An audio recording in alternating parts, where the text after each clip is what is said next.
Ele fala, Luiz Cláudio, uma vez que você falou sobre a PEC 32, que é um caso da reforma administrativa, uma vez você falou sobre a PEC 32, mas eles querem esvaziar. Me responde aí, por favor. E a lei do ano de 1998? Ele deve estar se referindo, presidente, à proposta de reestruturação das carreiras, né? Foi feita uma... A PEC 32, ela propunha a reforma administrativa. Não, foi feita a emenda constitucional 2098, que foi uma reforma administrativa, mas eles estão sempre atualizando, Adilson. Eles querem fazer uma nova reforma, né? Então, seria essa PEC aí que a gente entende que é uma deforma, que é para piorar. O governo, ele fala que é a favor da reforma administrativa. Eu também sou, tá? Eu acho que a administração, ela precisa ter evolução. A gente já participou, né, Fernanda, de um CLAT, que é o Congresso Latino-Americano para Desarrollo. Desarrollo é administração, né? É um congresso latino-americano para falar sobre administração pública. Uhum. Então, assim, reformar a administração ou fazer atualizações da administração pública, eu não acho errado, não. Mas você não precisa de uma PEC para fazer. Você pode fazer algumas correções da administração hoje por projeto de lei, entendeu? O problema da PEC 32 é que ela era muito nociva, e quem estava propondo a reforma administrativa não tem comprometimento nenhum com a administração pública, entendeu? Ela não estava sendo feita para melhorar a administração. Porque quando você reforma no intuito de atualizar para melhorar.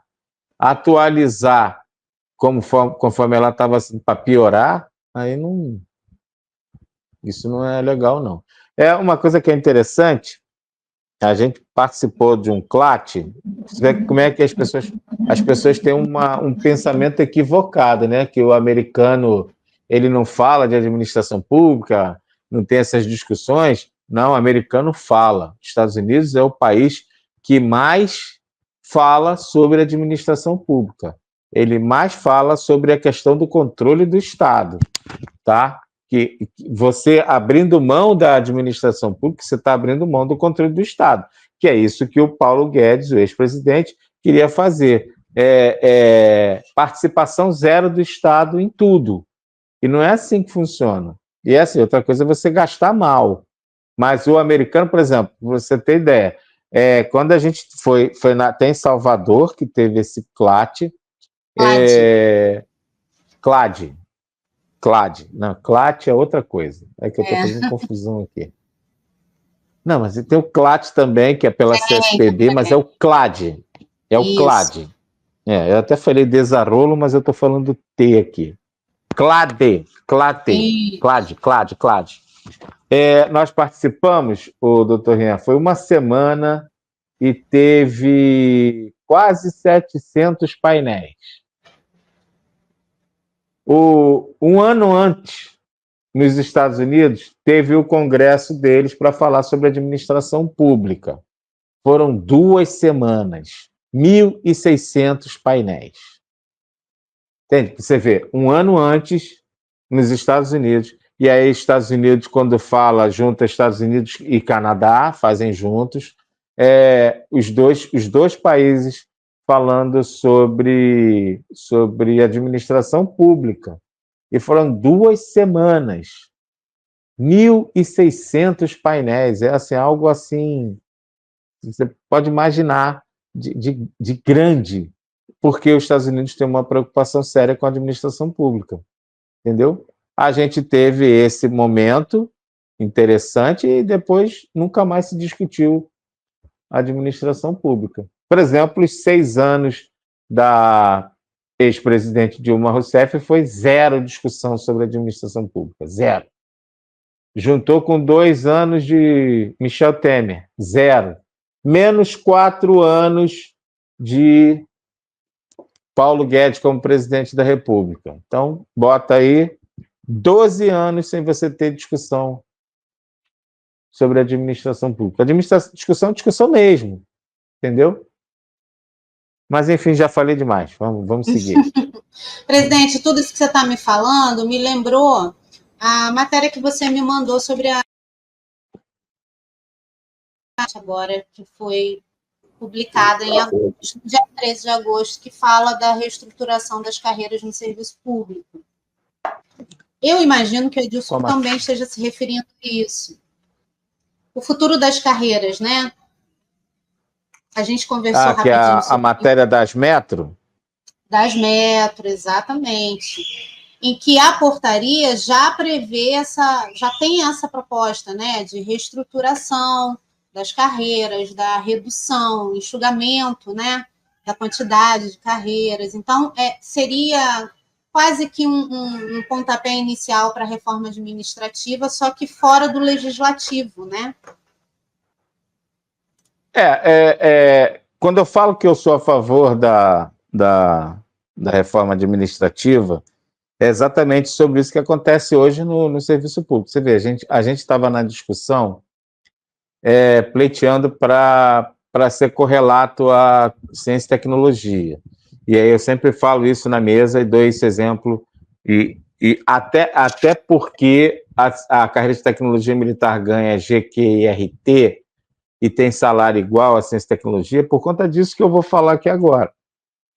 Você olha para dentro do Ministério da Defesa, e aí o Ministério da Defesa tem 3 comandos, Marinha, Exército e Aeronáutica. E aí vamos pensar aqui em garantia da soberania nacional. E aí você está falando dos meios militares, que são, na Marinha, são os navios, né? No Exército, os tanques, né? E na Aeronáutica, os aviões. Vamos jogar bem dessa forma. Uhum. Aí você tem na Aeronáutica as organizações, elas têm servidores, né? E elas são de ciência e tecnologia.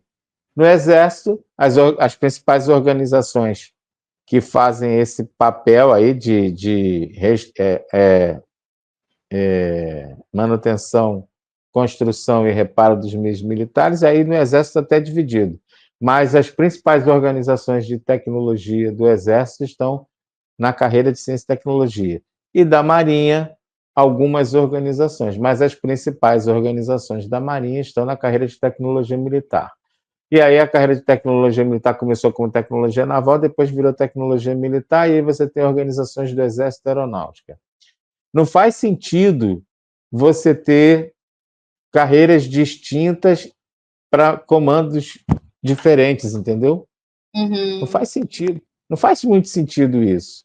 Então, assim, uma das propostas que o governo tem de reforma administrativa é enxugar carreiras. Sim. Tá? E aí, assim, a carreira mãe, que seria ciência e tecnologia, ela, imagina uma nave mãe, as carreiras que orbitam no entorno dela viriam para dentro de ciência e tecnologia. Só que quando você vai para a realidade, carreiras que saíram de ciência e tecnologia já avançaram.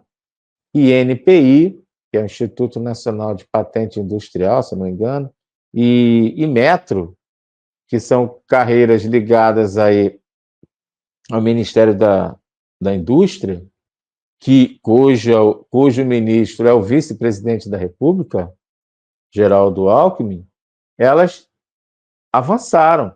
Ciência e tecnologia hoje tenta ser igual a elas, não consegue, porque foram carreiras que avançaram. E aí essas duas carreiras disputam entre si, porque a INPI, por exemplo, acho que tinham 13 padrões. Ela já tinha avançado em relação à ciência, a Inmetro.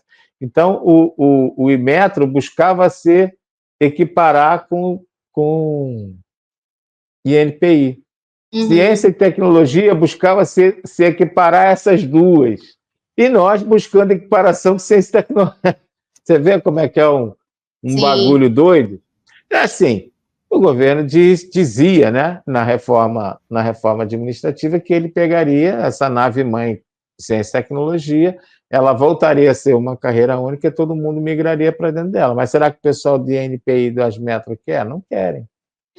Presidente, entendeu? Eu dei uma olhada... Pode concluir. Então, a reforma administrativa viria nessa questão. Por exemplo, no entorno do PGPE, você tem milhares de planos de cargos, entendeu? Pô, tem plano de cargo que avançou, plano de cargo da Polícia Federal, o plano de cargos do turismo está excelente, tá bom pra caramba. Vou fazer faculdade de turismo e vou ser servidor público na área de turismo, que está dando um dinheirinho bom, entendeu? Estão ganhando bem. Eu dei uma olhada rápida, assim, en passant mesmo, na portaria, e o que ficou muito claro para mim é que a ministra está provocando com essa portaria, né, a transversalidade dos cargos, ela diz isso, né, vários dos artigos falam sobre isso, prevê a mudança na estrutura remuneratória com uniformização, que é mais ou menos isso que você acabou de falar, né? Que haja uma estrutura única para todas essas carreiras que orbitam aí em torno de uma carreira maior, né? Você, inclusive, já vem falando disso há um bom tempo, né? E a portaria está indicando muito para isso, para que haja essa uniformização da estrutura remuneratória, a racionalização dos planos e das carreiras, a transversalidade, que inclusive a gente já vem ouvindo falar disso há algum tempo, né, presidente? O ruim, quando o governo demora muito a tomar essas posições e tomar essas decisões e pôr em prática isso daí, é a desvalorização do servidor. E aí, por exemplo, a gente olha para a carreira de tecnologia militar, ela tem um vazio. O último concurso público da tecnologia militar foi em 2014. Olha quanto tempo você fica sem servidor. A tecnologia militar devia ter concurso público todo ano, entendeu? Para ela ter continuidade. Aí você fica um vazio como esse aí, é ruim, entendeu? Aí você tem uma mão de obra envelhecida, você tem uma força de trabalho que hoje seria para ensinar, mas aí concurso público você tem que abrir todo ano, entendeu? Hoje, eu acho que a tecnologia militar, falando só do meu setor, tá? Da minha organização, Arsenal de Marinha, eu acho que precisaria de pelo menos 1.500 pessoas só de cara, de primeiro concurso público, entendeu? E aí você não sabe exatamente o que o governo está pensando, né? Mas então, nas mesas de negociação, nas mesas de negociação, você, através da CSPB e do próprio Sinfa, não pode reivindicar que seja discutido, debatido, construído, foi reivindicado, elaborado? Foi solicitado, sim. Entendeu? A gente briga por concurso público, mas e aí? E até para participar, né, dessa nova reestruturação, né? Mas é difícil. Eu falo que a dificuldade toda é essa. Volto a dizer. Iniciou-se algum tipo de discussão quando o Lula foi presidente pela primeira vez. Ali criou-se muita expectativa. O segundo mandato dele não rolou nada. E aí vieram 2 anos veio um mandato inteiro de Dilma sem discussão. Já começa que quando o Lula entrou, ele teve que readequar o serviço público. Por quê? Porque os 2 mandatos de Fernando Henrique foi destruindo a administração pública. Aí entra o governo Lula, e aí ele não pode não ter feito melhor, mas fez alguma coisa, deu uma valorizada, mas não se discutiu como deveria se discutir o serviço público. Depois eu volto a dizer, 6 anos de um governo que também não fez nada, não destruiu, mas também não melhorou. Ela foi esvaziando, né? Que foi pior do que destruir. E um mandato inteiro de um governo, de um presidente, tentando destruir completamente o serviço público, entendeu? Sim. Então, assim, 2 esvaziando, um mandato destruindo.